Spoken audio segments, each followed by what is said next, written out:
Hello and welcome to the video for game design for week 17. This is for Wednesday. If I scroll down on the page here a little bit, we can see there's no more presentations due in this class. If you have a presentation that you haven't done yet, please put it together, put it in your folder, and let me know it's there so I can display it here. I've got a couple of links for you to check out. Here is a cool indie game that is being developed.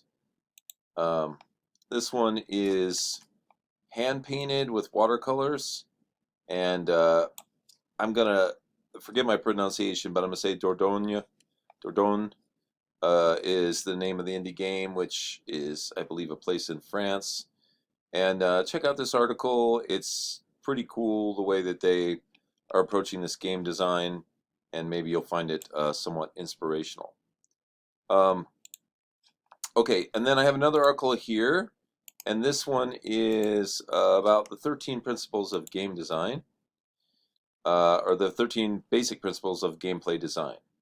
And this person goes on to say that they were inspired by the 12 principles of animation, which is a really famous set of principles that were created by what's called the nine old men, two of the nine old men from Disney, who were people who were responsible for some of the most famous animations in the classic golden age of Disney, such as Snow White and the Seven Dwarfs and Bambi and things like that. So they ended up writing a book called The 12 Principles of Animation.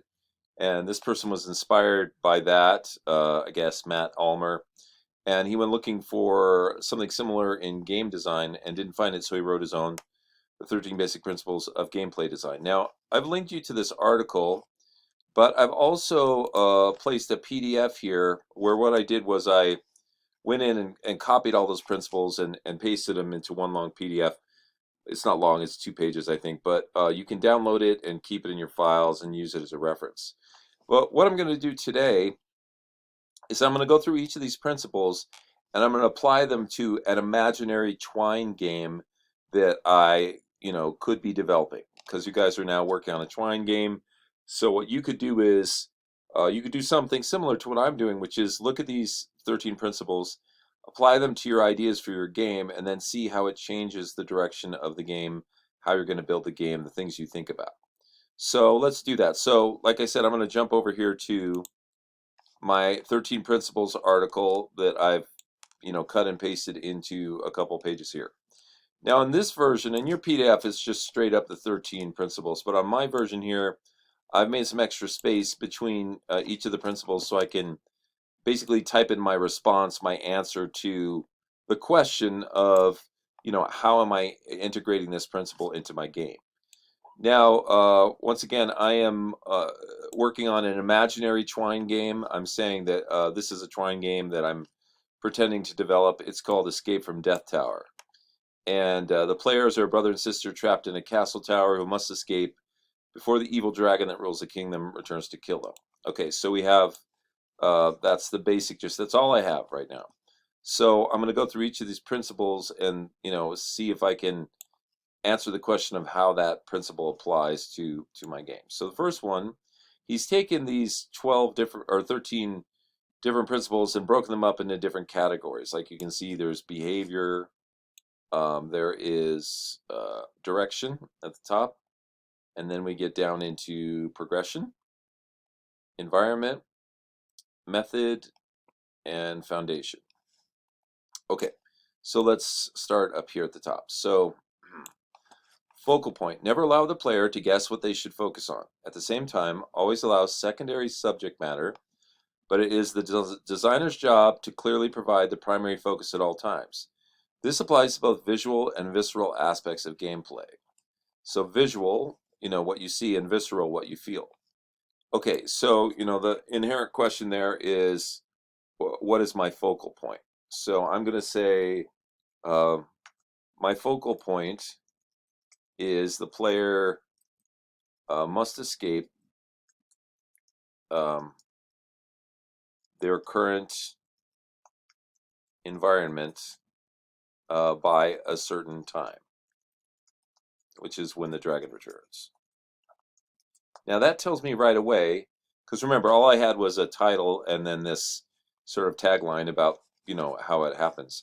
That tells me right away there must be a clock in the game, and I'll just say this must be a countdown clock in the game, and when it hits 0, the player is dead, right? Okay, so that accounts for the visual, the clock ticking, right? But what about the visceral aspect of the game? So how do you feel that? Well, you could do, you could do something you could add in a twist that would make the player actually feel the passage of time. So what kind of twist could you add? Well, you could say that there's a spell that will cause the players to their body parts to slowly start to freeze, so that they'll be completely frozen and easy for the dragon to find and eat when they return. So I'll say, uh, let's see, there is I'll just call it a time freeze spell on the player. Let's see, I want to say brother and sister. So let's just say they're twins. Players uh,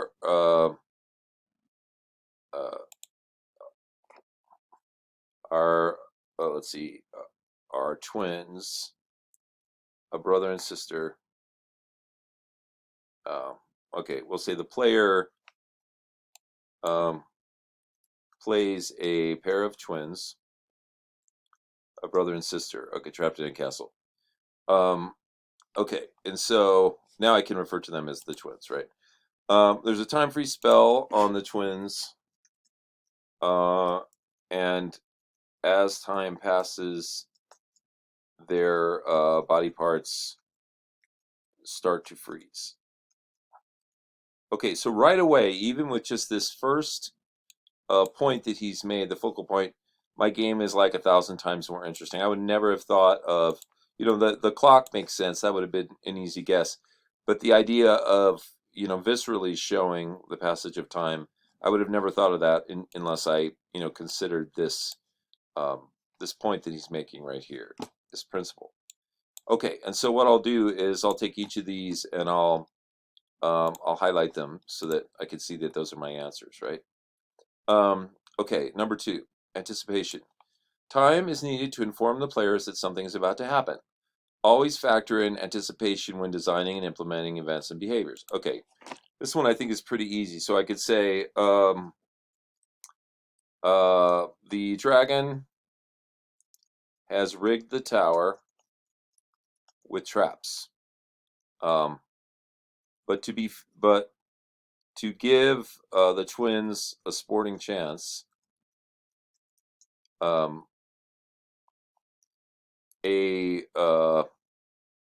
ringing a bell rings just before a trap is sprung, we'll say.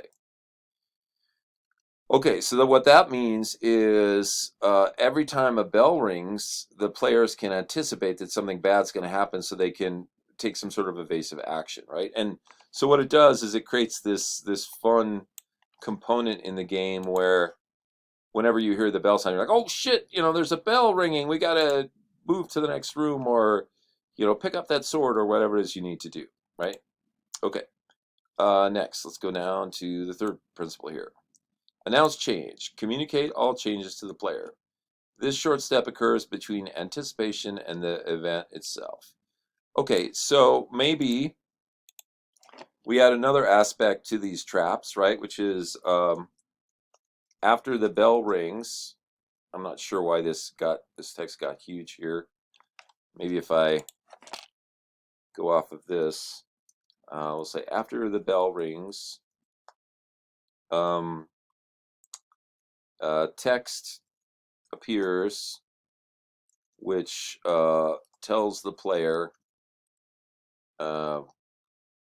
about the trap that is now starting to spring, I'll say. All right, let's see. After the bell rings, text appears which tells the player which uh, describes the trap which is about to be sprung. Okay. So it says announce change. The step occurs between anticipation and the event itself. Okay, so we did that. So, all right, the dragon rigged the tower with traps. A little bell rings, which is anticipation. The players have to go on high alert. Then some text appears in that says, uh, the water trap has been sprung or something like that. And so now the players know they need to get to high ground or they need to get out of that room or whatever. Okay, so we've announced that change. All right, so that takes care of the first three principles, which are all based on direction. Okay, so now let's go down to the next one, which is behavior. Okay, believable events and behavior. Principle number 4. Every event or behavior must occur according to the logic and expectations of the player. Every action, reaction, results, emotion, and conveyance must satisfy the player's subconscious acceptance test. That's a really interesting phrase, the subconscious acceptance test. So it's got to pass muster with the player based on the conditions that you set. The behavior has to be logical inside of that scenario. So, okay, so for example, the way that I envision this game that is being created is that the tower is essentially empty of other participants except for unless they're part of a trap, right? So it's not like you have to like the tower is populated. It's really just rigged with traps, and some of those traps might include things like soldiers. So believable events and behavior. So for example, something that would not be believable, there's not a wedding going on in one of the rooms. There's not a party. There's not guards filling every floor. Those are all unbelievable events, right? Now, what are some believable events that could occur in this tower? Well, since we know this is a dragon and it's sort of, we can assume it's medieval times and that there's magic involved in that scenario, virtually any type of event that is in the trap scenario, including magical traps, are believable, right? What's not believable is something very mundane and ordinary, like a person going for a walk or, those events I described earlier. None of that stuff's going to happen in this scenario. So let's give an example of something that is believable. Okay, so one thing that is believable, I kind of like this idea here. Let's see, the players, or I got to go back here and go off of this in order to get the right text. Okay, the twins, which are the players, right? Um, enter a hall filled with a banquet. Enter a deserted hall.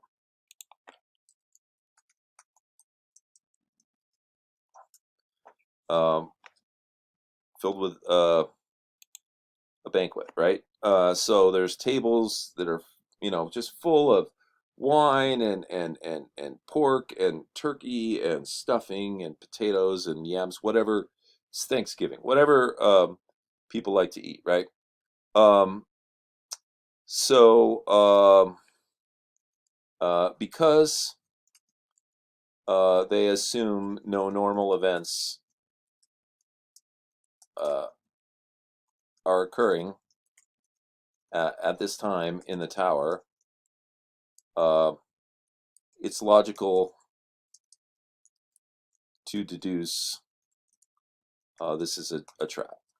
So, in other words, uh, you could set out a banquet, which would be a believable event if there were a wedding or a feast going on or something like that. But it's but since we don't feel like any of those kind of events are happening, it's a believable event, but only in the sense that it's a trap, right? So this is not a very quick and easy, quick and easily acceptable deployment of this principle. Something a little easier might be, believable events and behavior. Well, believable events are things like arrows shooting out at you from holes in the wall or acid pouring down because it's all traps. Um, and so this one is only believable because on its face it looks like normal behavior, but it's clearly not. It's clearly a trap that's emulating normal behavior. So it's a little more sophisticated than, acid pouring out on your head, but it's still understandable within the context of the game, I think. And of course, I can always come back, and if this is too much, I can change it to acid pouring on your head. Okay, next principle. Oh, let's go up. Overlapping events and behaviors. Dynamic is lost if only one change occurs at a time. Discover the right amount of events to occur at any given moment of time. Okay, so here's my acid opportunity, right? Um, so let's see. So there is a sign on the banquet table that says only one piece of food uh, is not poisoned, uh, and the player will need it to escape the tower. Um, so there is also a warning that arrows will shoot out of the walls in 5 minutes and do a William Tell on the player, right? Now, of course, this is William Tell is kind of out of context, but William Tell was famous for shooting an arrow at someone who had an apple on their head. So I could say the William Tell line is a clue that the apple is the unpoisoned food the player must find. Okay, and now this is kind of out of context because uh, William Tell occurred. His situation occurred after the medieval times or whatever. But once again, I can just write out my initial ideas and then come back and clean them up, dispose of them if they don't make sense, change them around. We're just trying to get some stuff down that fits into these different principles so that we can, make sure we have a well-rounded game. Um, okay, let's go down to the next principle. We're still inside of the behavior uh, major category. So now we come down here to physics. Okay, and we're ready to go there. Okay, physics. The player's primary logic operates within the known possibilities of physics. Keep in mind gravity, weight, mass, density, force, buoyancy, elasticity, etc. Use this as a starting point, but do not be limited by it. Okay, so for example, the tower could be extremely tall, and the player will never escape uh, in time unless they find a way to defy gravity and we'll just say fall down the stairs at a faster than normal rate. Okay, so then that means the player will find a medicine closet, and inside will be we'll call this heavy metal, which if they take will uh, let's see, will increase gravity's effect on them, so they move down the stairs 3 times as fast as usual. Okay, so they're saying, make sure all the physics, all the logical rules of physics apply to your situation. And once again, like before, I'm sort of twisting that on its head and saying, well, yeah, physics apply, but we can make a fun mechanic in the game be that physics, you need physics to not apply, or you need them to double apply, or triple apply, in the sense of gravity, just to get the player to move down the stairs a lot quicker. Okay, sound. Ask yourself, what sound does it make when blank happens? Is the sound appropriate? Is the sound necessary? Does it benefit the experience or hinder it? If players close their eyes, the sound alone should still achieve the desired effect. Okay, so what I'm thinking is there's a bell that occurs right before a trap, then there's some text that comes up, and I think there should be a very soothing sound that plays when you defeat the trap, and maybe a harsher buzzing sound when the trap is not yet defeated, but things are getting more dangerous. So we'll say there will be a harsh buzzing sound when a trap is becoming more dangerous, and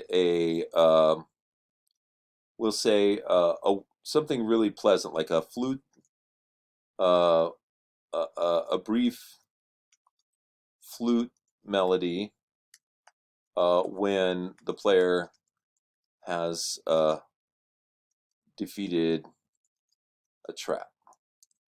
Okay, so we've got both good and bad sounds in there now to add to what is already happening. Okay, so now we're down to the next major category, which is progression, and the next principle is called pacing. So keep in mind the desired sense of urgency, the rate in which events occur, the level of concentration required, and how often events are being repeated.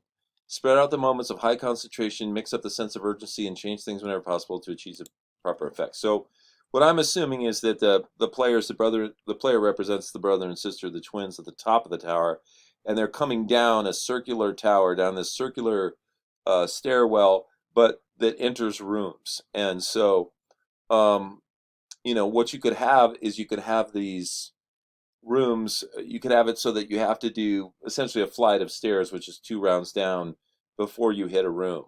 And that could create a sense of natural pacing, right? But you could also decide that sometimes you want events to occur faster together, and sometimes you want them to occur slower than normal. And so what you could do is you could throw in more flights of stairs in the towers. So we could say, um, the game will be a mix of a single flight of stairs. Having trouble with that word stairs today. Single flight of stairs between rooms, and 2 to 3 flights of stairs between rooms in order to mix up the pacing, in order to, we'll say, change up the pacing. And say, in addition, some rooms will have major traps and some minor. So, that's how we're going to mix things up. The pacing is going to be mixed up by the amount of time that it takes to get to the room based on how many stairwells or how many flights of stairs they have to take to get down there. And then some rooms, there will be not much going on, and some there will be a huge amount going on, very major traps. Okay, let's see. Next, we go to a major category called environment, and the next principle is called spacing. Understand how much space is available both on-screen and in-world. Recognize the spatial relationship between elements and take into account the effects of modifying those spaces. Okay, so for example, we could say the player has the option to see what's just in front of them, or a wide angle view of their environment. And then, of course, you put pluses and minuses in each situation. So when they are in the, we'll call it detail view, they move faster, but see less of what's all around them. And we'll say increasing their chances, oh, this is the player, of getting hit with a trap. So it's a trade-off. You move faster, but you're more vulnerable. And then just the opposite is true when in wide angle, or we'll say when using the wide angle view, the player sees all traps coming, or sees, we'll say, most of the traps, but moves slower, thereby decreasing their chances of escaping the tower in time. Okay, so you give them pluses and minuses with each choice. And of course, they can switch back and forth for different at different times. Okay, next major section is called method. Linear design versus component breakdown. Linear design involves solving challenges as they come. All solutions and possibilities hold the same institutional value. Focus can be lost with this method, but it provides creative and spontaneous solutions. Well, of course, this game is a linear design because you go from one challenge to the next to the next. So we'll just say, okay, to make it more interesting, because the whole idea here is that by asking yourself these questions about your game, and you give the correct answers so that you flesh out your game, but maybe it inspires additional things that can add more depth to the game. So in this case, I'm going to say the player solves each puzzle or trap as they go throughout the game, as they go through the game. But elements they pick up on top floors help them with traps further down. So, for example, if they pick up a piece of silverware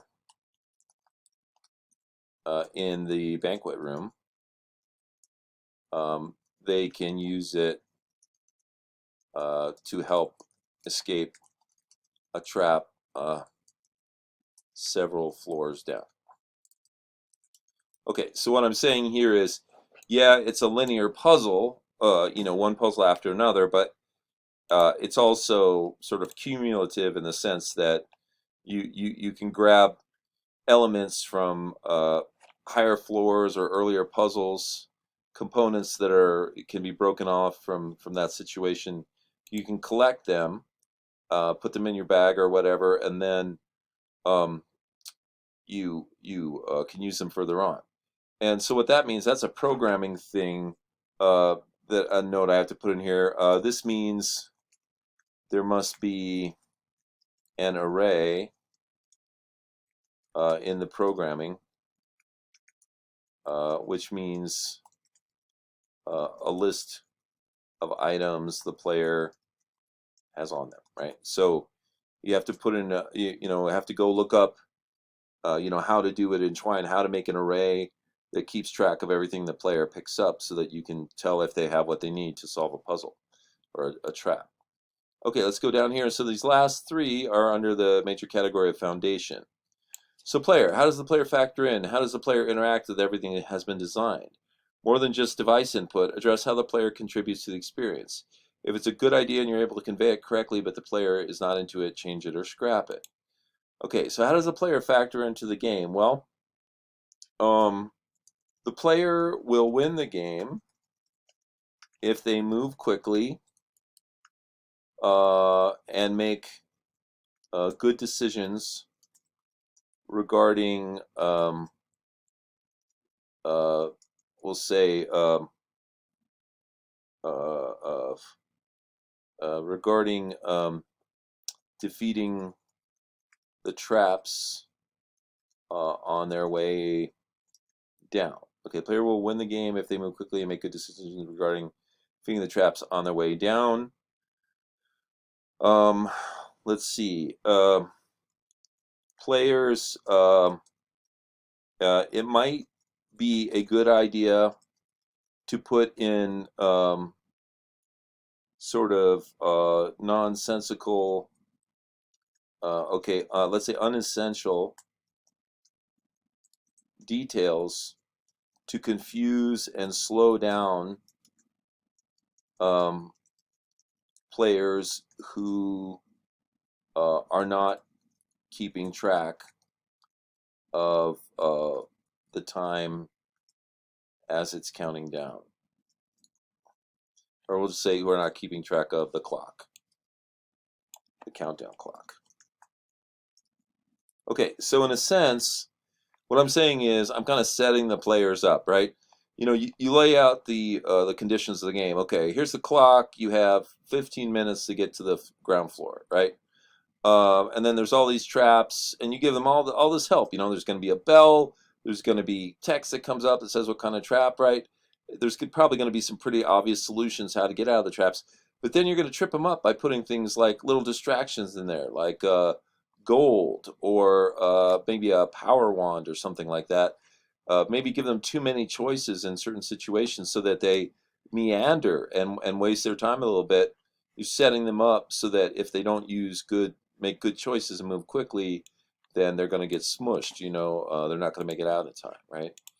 So once again, I'm doing sort of the opposite of what they're asking. They're saying, how does a player factor in? You know, and I'm saying, well, you know, I'm saying any player that has good instincts and is moving quickly is going to do well. Those who get bogged down are going to get punished, right? Okay, next, communication. Is the appropriate team member correctly aware of the objective? Are the appropriate developers clear on the solution? If it's a good idea but you can't communicate it directly, it might as well be a bad idea because it's likely to be received such. Okay, this is I'm assuming that the one person who's developing this game who's coming up with the idea is the designer is the same as the developer. So this is not such an issue. However, what we might take this into is be sure to play test this game with multiple individuals to get their feedback on certain elements of the game. So, you know, on whether um, the game moves along fast enough, the distractions, whether the distractions are too distracting, um, whether the traps are too hard or too easy, and any other feedback that playtesters um, can give to improve the game. So since you're a one-person team on this particular project, the communication you can get is from others. And then finally, we have the 13th principle here, appeal. When addressing anyone, ask yourself, does this draw the audience in? This applies to, but not limited to, the player, the spectator, fellow developers, publisher, and their marketing team. If it's not a good idea, there's no need to continue it until it becomes a good idea or is replaced by something better. So appeal. So let's say I want, let's see, we'll say the twins will be drawn in an appealing, let's just say, manga, we'll call it manga medieval. I'm just making this stuff up. Style. The medieval scenario is known to be very popular, as is the manga art style. Okay, in addition, all the traps will have cool names, and the solutions will be inventive, um, and just hard enough to be challenging. Okay, so what's happened here is for the appeal, um, we're going to make a visual appeal, which will be the characters themselves in this manga medieval style. The scenario is medieval, which is very appealing. Lots of fans of things like Game of Thrones, so we know that's appealing. Dungeons and Dragons. And then we're going to do a different kind of appeal, which is in the naming conventions we give to the different traps, maybe the different rooms, maybe the tower itself, maybe the dragon. Come up with a bunch of names that are super cool and fun and funny, and then make the puzzles, make the traps be clever, and you have to be very creative and inventive to solve them. And they're not too easy and they're not too hard; they're just right. So that's very satisfying and appealing in and of itself. Okay, so just in summary, once again, take a look at the article. You can either look at, if you look at the article online, there's more information there that you can glean, because he goes into more depth about how the principles are applied in different scenarios. And then you can download the PDF if you like, and that has everything just written out as one just long list. And I'll go ahead and post this document as a Word document. And if you want to, you can download this document and then do the same thing I just did, which is, just delete my little yellow highlighted areas here and go through your game and answer these questions for yourself. You'll find, you might think, oh, I don't have time to do that. I'm working on my game, right? But, if it took just a few minutes, what was it, 15 minutes or 20 minutes to go through this list and come up with all these ideas. And it really, I'll be quite honest, when you look at all the stuff that I just wrote down, all the ideas that are sort of jumping out based on the inspiration of these questions, when I started, this is all I had. I had a pair of twins, and I had a tower, and there's nothing there. That's nothing. That's just a setting and a player or a pair of players. It's really no idea if you think about it. And all of the rest of it, all the details and the challenges and everything was fleshed out in this process. So consider maybe trying that yourself. It could be kind of a fun game in and of itself to see what you come up with, and it can really flesh out the details of your game. Okay, so that's the gist of what I'm communicating to you guys today. Keep in mind, once again, I'll remind you that the last day of school is May 18th, and you'll want to upload a folder with all your, your Twine game in it, which will be an HTML file. And then if you've added sounds or images or anything, make sure you save those in the same folder while you're building it, and also, upload the whole folder to me when you finish. And I believe if you download the software and you build a game in Twine on your computer, if you add things like sounds, I believe it'll store those in that folder, but you might want to double check. You might have to drag them to the actual story folder to see that they're there. That's what I would do. I would find out where the file is saving, and I would put the images and the sounds and everything in that folder, any videos. That way it can easily find them when the game is playing on another computer.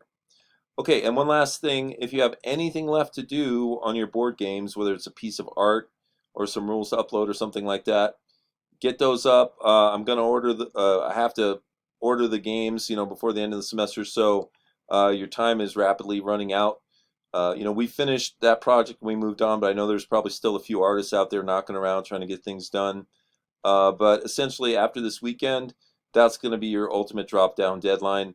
You have to finish everything up by this weekend because I'm going to have to order the games right after that. So once again, if you have any questions or problems, please let me know. And have a good weekend. Have fun working on your games and anything else you do. And I will talk to you again next week. Thanks. Bye.